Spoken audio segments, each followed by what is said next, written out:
Está cumprimentando a todos os nossos irmãos, os nossos amigos, com a paz do Senhor Jesus Cristo. A você que nos acompanha no nosso canal, deixe aí o seu comentário, se você preferir ou não, né?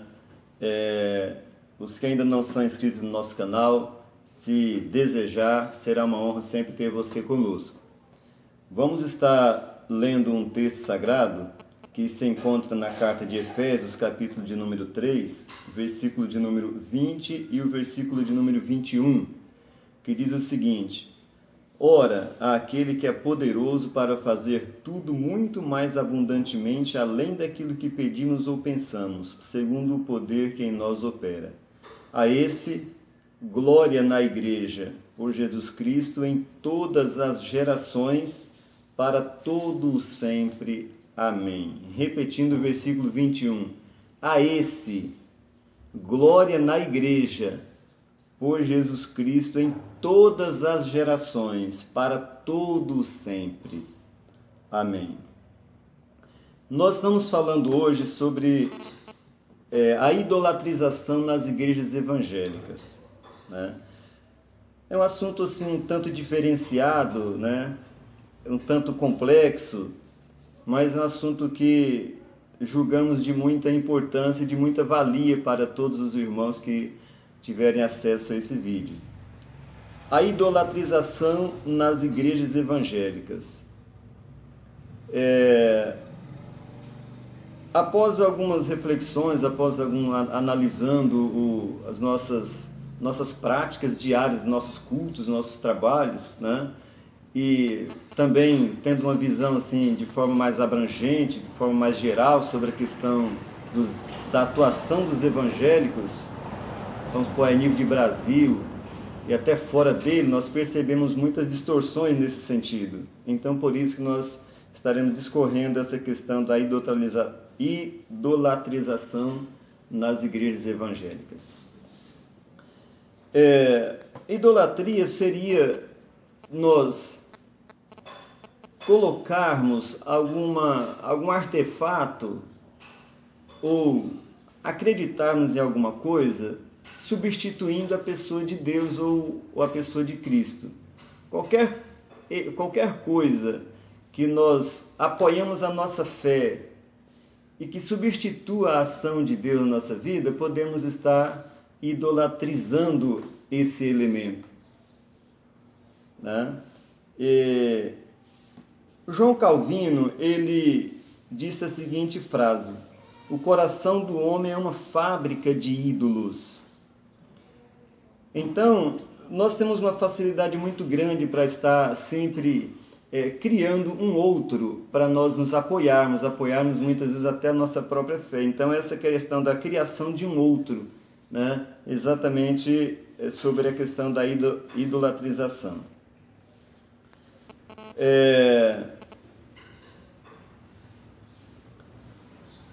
Nós temos aí, por exemplo, algumas situações como, vamos assim um pouco mais direto ao assunto, né? Às vezes somos tomados assim de uma certa vontade de ir à igreja, ou muitas pessoas podem estar indo sempre à igreja porque houve um anúncio na rua, ou no rádio, na televisão, que o pastor fulano vai estar presente, o bispo fulano, o apóstolo fulano vai estar presente, né? Independentemente de serem homens de Deus ou não, mas o fato de eles estarem presentes move o coração de muita gente, né? E não simplesmente é o fato de Deus estar presente no local, né? Então, às vezes nós corremos atrás de um determinado pregador, né? E também temos culpa nisso quando colocamos um anúncio na rua, elevando tanto o nome do pregador que vai estar pregando. Eu já vi anúncio dizendo que é o maior pregador do mundo, vai estar presente em tal local, né? Então isso cria-se uma certa dependência e as pessoas correm para serem curados, correm para serem tocados, correm para estar ao lado ouvindo uma palavra que sai da boca desse homem. Exemplo de idolatrização ou de idolatria nas igrejas evangélicas.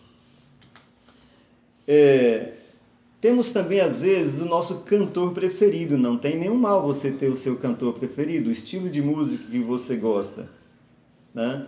Só que muitas vezes a letra que ele propõe é uma letra que não checa com a palavra de Deus, ou até, às vezes até os ritmos, né, que ele canta é um ritmo que não convém à Igreja de Cristo Jesus. E nós vemos aí, às vezes, algumas pessoas checando essa situação, até colocando para nós a situação, e nós somos tão fãs do cantor fulano ou do cantor beltrano que não admitimos essa grande verdade, que não admitimos essa grande realidade, de que parte do que ele apresenta tem outro destino. Seria às vezes para satisfazer o seu ego, seria às vezes para questão de status social, né? E muitas vezes checa com a palavra do Senhor e nós não conseguimos ver nada de errado numa situação dessa, né? Cantores, essa questão de cantores, de gravação de CD, ao tempo que é uma bênção, porque populariza o Evangelho, mas também tem tomado destinos muito, muito desastrosos para o meio cristão. Tem trago desastre, tem trago assim, situações muito complicadas para o meio evangélico, né? Questão, por exemplo, de um trabalho artístico voltado para o meio evangélico. Alguém grava um DVD, grava um CD, em duplas ou em trios, colocam nomes artísticos como se fosse um artista. Não, inclusive essa questão da figura do cantor, do levita, parece-me que não encontramos dentro da nova aliança. Era algo da antiga aliança, né? Vimos outros ministérios como evangelistas, pastores, doutores, né? E outros, mas não vimos o ministério levítico, levita, de cantor na Igreja de Cristo Jesus. Então, o louvor do Novo Testamento era feito de uma outra forma, menos com a presença dos levitas, responsáveis pelo louvor. Então, temos que ter muito cuidado com relação a isso. E, em cima disso, muitas pessoas têm se promovido financeiramente, têm adquirido status e mais status, levado multidões à loucura em nome da fé cristã. Então temos que ter bastante cuidado para não estarmos idolatrando um determinado cantor evangélico. Existem alguns cantores, alguns pregadores que eles até cobram uma quantidade alta para estar em um determinado local trazendo a palavra do Senhor. Eu acredito, eu sei que existem as despesas de traslado, despesas de viagem, despesas de alimentação e tal. Mas existe até algumas pessoas que taxam valor X. Esses valores não são baixos, são valores altos. São uma verdadeira exploração ao Evangelho do Senhor Jesus Cristo e à fé de muitas pessoas que às vezes não se tocam, né? Cantores que cobram aí 10 mil, 15 mil por noite, né? 20, 30 mil por noite para estar pregando ou cantando num determinado evento, né?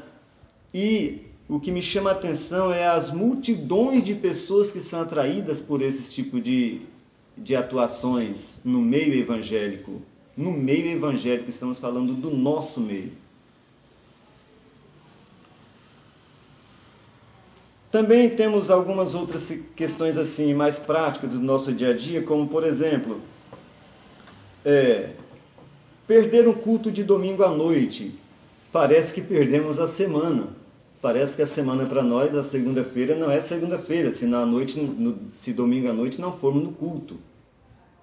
Ora, o culto a igreja é o único local que se podemos cultuar a Deus. Não ir no culto de domingo à noite, não incentivando os irmãos a não irem, mas tem alguma superioridade em relação aos outros dias da semana? Seria o culto de domingo à noite que nos estaria habilitando para ter uma semana abençoada? São questões que temos que ter bastante cuidado. Uma outra questão, às vezes também algo que acontece muito em muitas igrejas evangélicas, a questão de campanhas de oração, campanha de libertação, né? E outros tipos de campanha que acontecem. Vamos nos ater aqui à questão da campanha de oração. A campanha de oração durante 7 dias, a campanha de oração de 21 dias, né? Aí nos baseamos no livro de Daniel, né? 7 dias, achamos outro fundamento para os 7 dias. O mergulho de Naamã, o 7º mergulho de Naamã.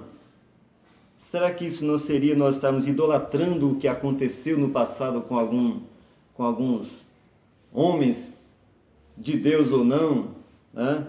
Então, ou será que nós não conseguimos mais tirar um tempo para poder estar buscando a Deus em oração na nossa própria casa? O que foi que o Senhor Jesus nos ensinou? Que nós deveríamos entrar no nosso quarto, fechar a porta e orar em secreto, que o nosso Pai Celestial nos recompensaria. Não existe nenhum mal nas campanhas. O grande mal é o seguinte, é nós acharmos que o único segredo para o nosso sucesso é participarmos da campanha que acontece na igreja, sendo que o nosso viver diário, nosso viver cristão precisa ser um viver diário, né? Independentemente de estarmos participando da campanha ou não, a nossa vitória é garantida na cruz do Calvário, em Cristo Jesus, o nosso Senhor, mediante a nossa fé no seu sacrifício.